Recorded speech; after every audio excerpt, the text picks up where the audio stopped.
So Bitcoin on the weekly time frame, if we have a look at that chart real quick, you'll see that from a weekly perspective, we've now had 1, 2, 3, 4, 5 bullish weeks. So all eyes are on this weekly candle close for a 6th bullish candle. Then the assumption is that we should have up to 8 bullish candles in a row, Fibonacci numbers. Now, we also know from a weekly point of view that there's the thing called the weekly overlap.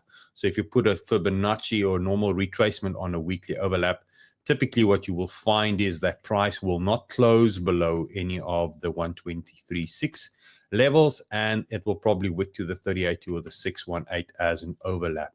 So we have now done the retrace or the overlap at this stage on the lower time frames.